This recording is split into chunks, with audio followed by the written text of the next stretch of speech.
Amém. Hermanos, la última iglesia donde yo he sido pastor en Brasil, nosotros teníamos una congregación de la iglesia dentro de una favela, una favela donde, en la ciudad donde vivíamos. Era una área, un asentamiento, una área de invasión, y se formó una favela muy grande, así, muy gigantesca. El nombre se decía Buena Esperança, o Boa Esperança en portugués. E a gente venia de outros lugares de Brasil, se foram para esta cidade que crescia muito, havia muitas fábricas allá. Então, a gente se ia buscando emprego, trabalhar, ter uma vida melhor. E allá dentro, a igreja presbiteriana tinha como uma congregação. Havia uma escola bíblica por la manhã, em que nós predicávamos a los niños, e eram muitíssimos niños, hermanos, mais de 50 niños em la escola bíblica. Todos hijos de no creyentes que se iban a achar para escuchar la palabra. Había un culto a las 5 horas de la tarde también, en que íbamos a achar para predicar la palabra a los niños y a los adultos. Entonces, escuela bíblica por la mañana, culto a las 5 de la tarde. Después yo me iba a la iglesia, donde el culto era a las 7 de la noche, como es la costumbre en Brasil. E assim, neste lugar, nós só predicamos a palavra, que era o principal de nossa missão era predicar a palavra, anunciar a la gente acerca do evangelho de Jesus, arrepentidos e convertidos. Convertidos. ¿Está bien? En español, ¿no, verdad? Arrepentidos e convertidos. É como dijo Pedro quando le perguntaram o que vamos a fazer. Palavras de Cristo es esta. Arrepentidos porque já viene el reino de los cielos. E assim predicávamos a palavra. Pero igual, dávamos assistência à gente. Havia de toda classe de gente, hermano. Pero muitos de los niños eram muito desamparados. Havia um niño especial. Sua mamá saía para farrear em viernes. Em domingo, las profes de la escola bíblica cambiavam o pañal del niño, que estava com cocô seco. Ou seja, esse niño, desde viernes, não se cambiava nem o pañal del niño. Predicaba la palabra, enseñaba la Biblia y cambiaba el pañal lleno de popó seco del niño. En esta realidad, hermanos, había una asociación nuestra con el Banco de Alimentos de la ciudad. Una muy buena idea de la municipalidad. Entonces había un banco de alimentos. Hay mucha clase de alimento que se echa en la basura. Entonces la municipalidad tenía un programa que se iba al local allá grande de distribuição de alimentos e hacía uma recolectação de alimentos que não tinham um valor econômico, mas estavam bem para servir a população. Então, muitas igrejas estavam allí inscritas neste banco de alimentos. Havia regras muito sérias. Tendríamos que fazer um cadastro com as pessoas e haviam regras, os niños tendrían que estudar também, venían com os boletos, com as calificações escolares, estávamos assistindo as famílias, lo que era bueno. E todos os martes íamos tempranito, buscávamos o alimento. Havia hasta um irmão que trabalhava como Fabián por toda a noite. Os martes por la manhã, hacíamos uma produção assim, como uma produção industrial. Havia berenjena, lechuga, tomate, beterraba, como é beterraba? Remolacha, verdade? Remolacha, zapacho, veniam em cajas, banana, e hacíamos uma mesa como se fosse uma produção industrial. E cada um ia sacando remolacha, metia na bolsa, e assim se ia llenando os paquetes para as famílias, com esta classe de alimentos. Quase 30 famílias. E mientras os hermanos preparavam, e este que trabalhava à noite, nós bromeávamos, era o engenheiro da máquina industrial de los alimentos, eles preparavam todo, era um presbítero da igreja, e eu, mientras tanto, predicava.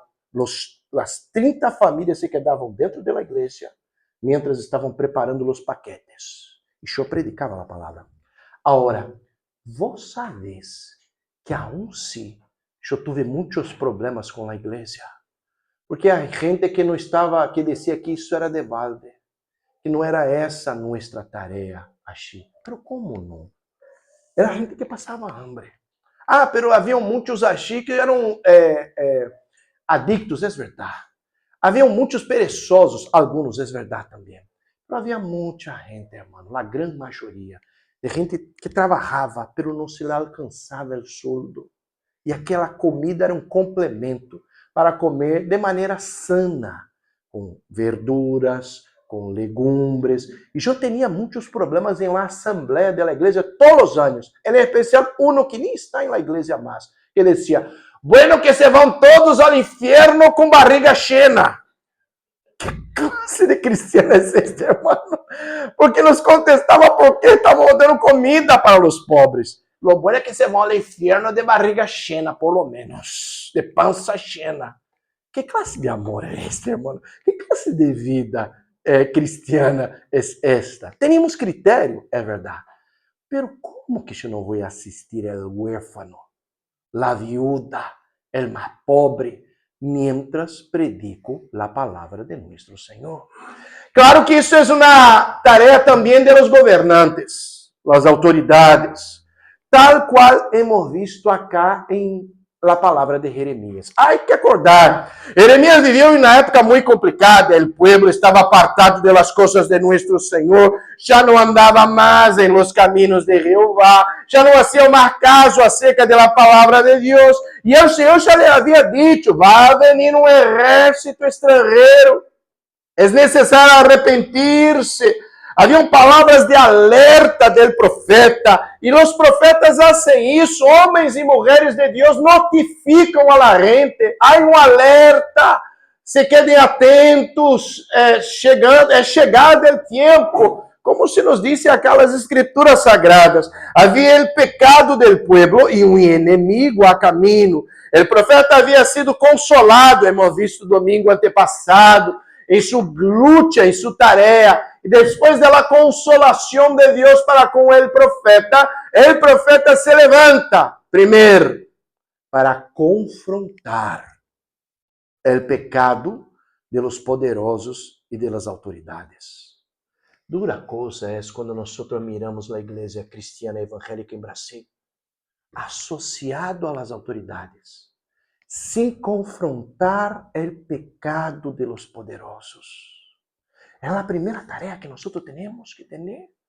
Não importa, hermano, se é de esquerda, de direita, se é de uma maneira, se é de outra, se está em contra do povo, em contra a palavra. A primeira coisa que temos que fazer como igreja é nos levantarmos e confrontarmos, passe lo que passe, as autoridades constituídas. Como ha hecho acá Jeremias. Mira que o Senhor le dijo, versículo 1, desciende a la casa del rei de Judá e habla así esta palavra increíble. O Senhor le levou hasta el palácio. Era uma ameaça para ele. Ele poderia ser morto a la mesma hora, porque chegou delante de um rei poderoso para confrontar a los pecados deste rei. Não importa, não nos importa quem é a autoridade, ou quão poderosa seja esta autoridade. O que nos toca a nós como homens e mulheres de Deus é que nos vayamos assim e confrontemos todo o pecado de aqueles que han sido puestos como autoridade delante de nós. E assim le dijo o Senhor a Jeremias, tu te vas, e muito corajudo, Jeremias se foi. E di, oí palavra de Jeová, ó rei de Judá, que está sentado sobre o trono de Davi. Sobre o trono de Davi, naqueles dias, havia um ser irresponsável. Mira que é o trono de Davi. Quem está sentado sobre o trono de Davi hoje, irmãos? Jesus. Jesus está sentado sobre o trono de Davi. O Senhor lhe havia prometido a Davi, vai venir um descendiente. O Messias iba a venir desde Judá, da família de Davi, e por os dois lados, por Maria e por José. Vino o descendiente de Davi, Jesucristo nosso Senhor. Este trono acá pertencia a Jesus. Este acá tendría que ser representante del Mesías. El Mesías no había venido aún Era uma expectativa, estavam expectantes. O rei de los reyes, o Messias, iba a sentar en el trono de David, em Judá, em Jerusalém. Todavia, havia acá um irresponsável, um ninho irresponsável en el trono de David. E então a palavra era muito pesada, versículo de número 2, oí palavra de Jeová, o rei de Judá, que está sentado sobre o trono de Davi. Era um irresponsável, que tinha algo em las manos, que era servir-lhe a Deus, e assentado sobre o trono de Davi, onde ia estar o Messias. Todavia era completamente irresponsável em sua tarefa de governar o pueblo. Hay que mirar o versículo de número 3, hermanos, e vos vas a ter uma ideia primeira. O governo é uma concessão de Deus. Só há governantes porque o Senhor concedeu o governo. Porque o governo, de hecho, pertenece a nosso Senhor. Toda a terra, Salmo de número 24, pertenece a Jeová. Não há ponto deste planeta que não pertence a nosso Senhor.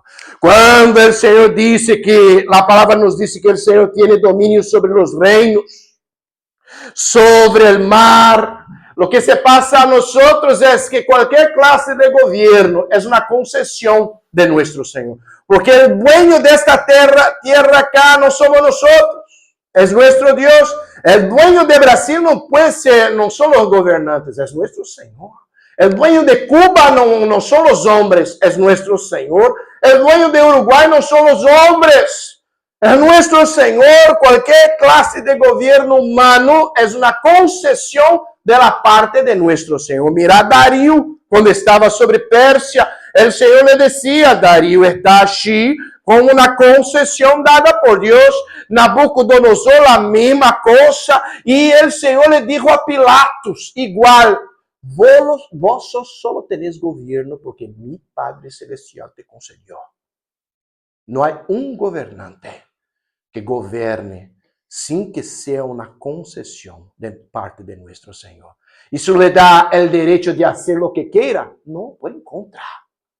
Eso le pone sobre él, le carga sobre él una grandiosísima responsabilidad. La gente que gobierna no tiene idea de la responsabilidad que está sobre sus espaldas cuando gobierno. Porque el gobierno es una concesión de la parte de nuestro Señor. Y mira el versículo de número 3. Entonces, ¿cómo estas personas deben gobernar? Primero, haciendo juicio y justicia. Si es una concesión dada por Dios y nosotros estamos hablando sobre un Dios justo, Jeremías se levanta en contra del rey de Judá, que estaba reinando en el trono de David, y le dice, vos tenés que hacer juicio. Es el trono de David, no es tuyo. El Mesías va a ocupar este lugar. Y la primera cosa que tenés que hacer es, versículo de número 3, hacer juicio y justicia. Y entonces Jeremías, lleno de coraje, se levanta delante del rey y le dice, hacer juicio y justicia. Era um rei injusto. Era um rei que não hacía en acuerdo com as regras e a lei de la justicia de nuestro Dios. Entonces, todas as vezes que nosotros miramos um governo que não hace justicia, lo que se hace en la iglesia, se levanta. Hermano, en esto dicho, la iglesia vai estar sempre de pie, porque não há um governo hoje que haga de veras justicia. Nuestra tarea es como Jeremías. Nos levantamos y proclamamos, hacer justicia. ¿No es lo que habemos leído o lo que hemos leído en Proverbios? Abrir la boca, hinchar, hay que gritar, hacer juicio, hacer justicia. Hay más. Mira o versículo de número 3. Livrar al oprimido de la mano del opresor. Essa é uma máquina terrível que está desde os tempos bíblicos. Há um opressor que vai oprimir o mais pobre de todas as maneiras. Eu não sou em contra das relações de trabalho, não existe, hermano. por enquanto. Sempre vai haver um patrão e os empregados. Não há problema enquanto a isso. O problema é quando há uno, como hemos leído em Isaías, ou como hemos leído em Salmo, quando há uno que está sobre todo e que está oprimindo sem dar a justa paga por el trabalho de esta pessoa. Que se vai quedar mais rico sem dar a justa paga por el salário deste outro. O opressor que se levanta contra o oprimido, o primeiro que tem que poner-se em contra são os governantes. Não tem que roubar o estrangeiro, não enganar nem roubar a los que estão desprotegidos, versículo de número 3. Também a los huérfanos e las viudas, e jamás derramar sangre inocente. Ou seja, proteger os mais desamparados. Essa era a tarefa do rei de Judá. O rei de Judá teria que fazer justiça. O rei de Judá não teria que permitir que o opressor oprimisse o mais pobre. O rei de Judá teria que proteger a los que estão desprotegidos, pero não lo hacían. Pastor, vos sos muito comunista falando assim. Mentira, irmão. Isso dá igual. Para comunistas e capitalistas são iguais em isto, irmão. É esquerda e direita. Eu não tenho nem preferência política, irmão. É igualito.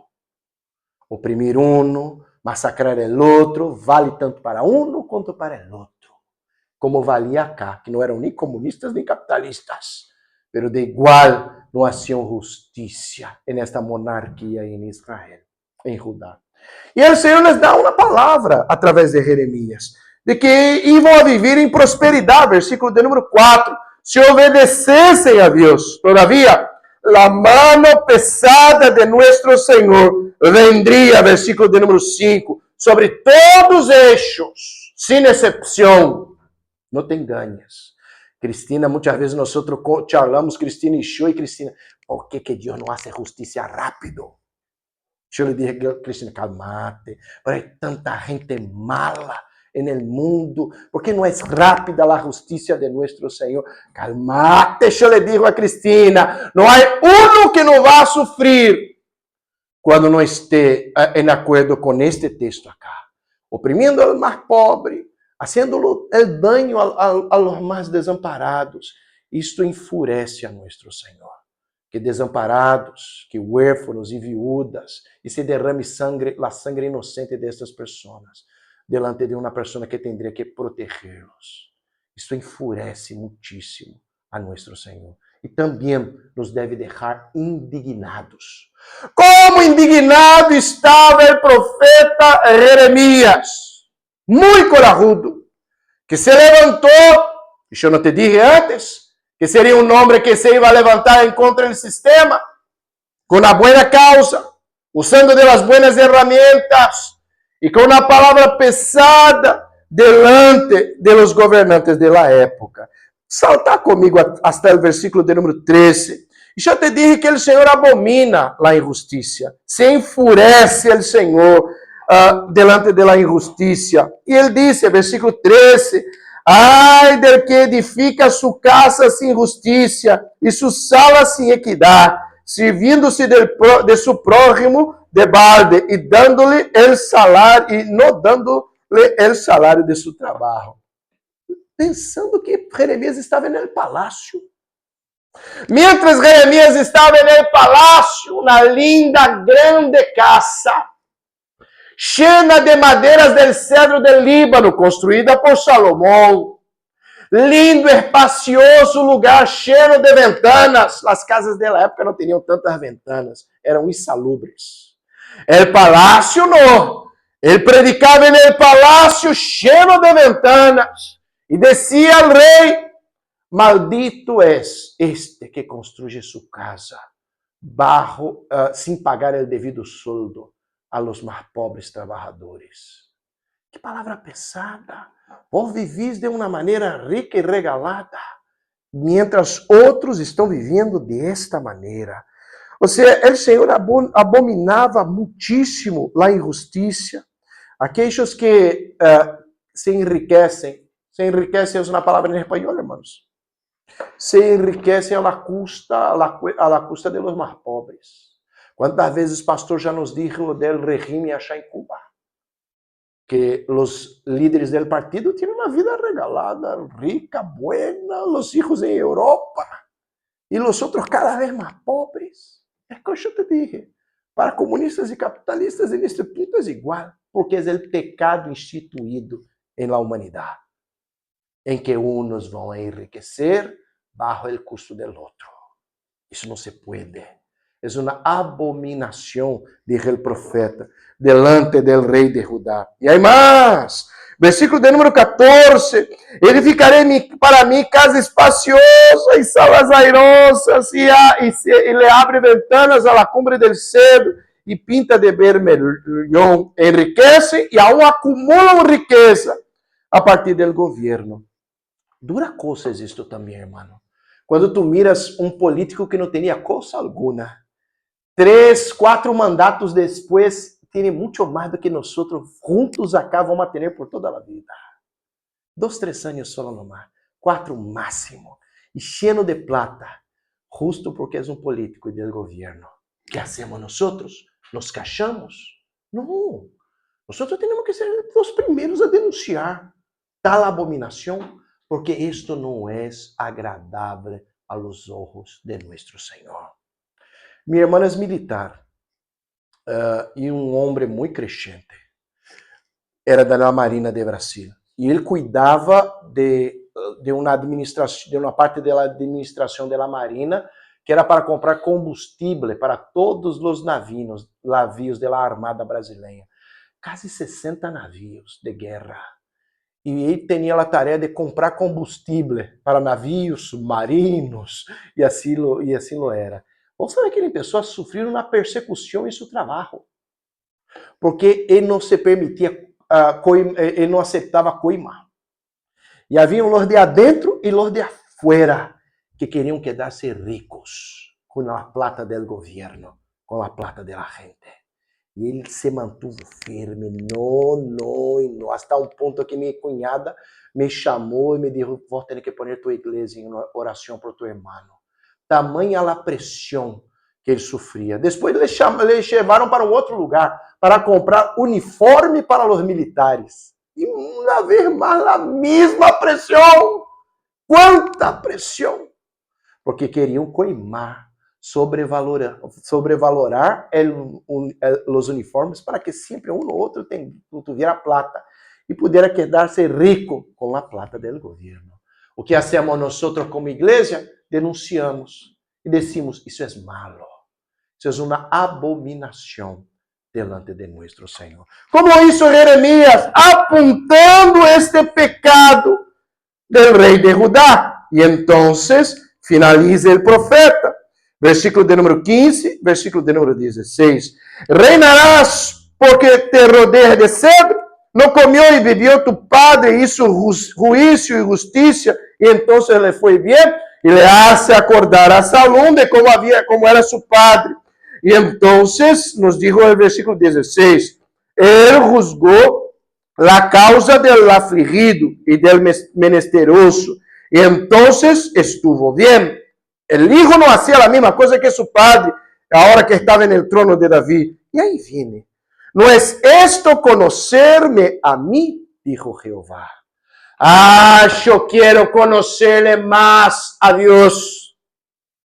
Yo quiero saber más quién es el Señor. Yo quiero mantener una buenísima e íntima comunión con nuestro Dios. Pero no que es conocerle más a Dios, sino también esto. Versículo de número 16. Si yo juzgo bien la causa del afligido y misterioso, y hago justicia al más pobre, juicio a la viuda, al huérfano, ayudando y apoyando a los que necesitan, ¿no estoy yo conociendo más a Dios también? ¿No es esto que el profeta nos dice en el versículo de número 16?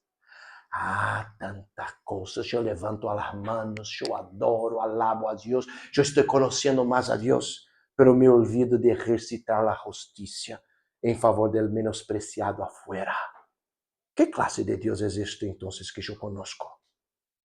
Acá el profeta Jeremías dijo al rey de Judá, vos no conocéis a Dios, porque solo se conoce a Deus quando hacemos juízo a los afligidos e menospreciados. O Senhor que descia, se vão, e nos criticava, e a cada assembleia da igreja descia, nós não teníamos que levar comida a estes mais pobres, nem cambiar pañal de los niños que estavam achar, e descia de maneira crítica, por lo menos se vão de pança cheia ao inferno. Ele não conhecia a Deus, jamás, não tinha nem ideia de quem é nosso Deus.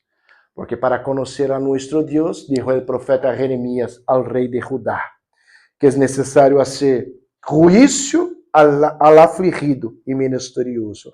Isto é conhecer a Deus, dijo Jeová. Que vivamos uma vida completa como servos de Deus. Nossa grande missão é predicar o arrependimento. Arrepentidos e convertidos, não há dúvidas. Pero como parte de nossa tarefa cristiana, se há injustiça, somos em contra.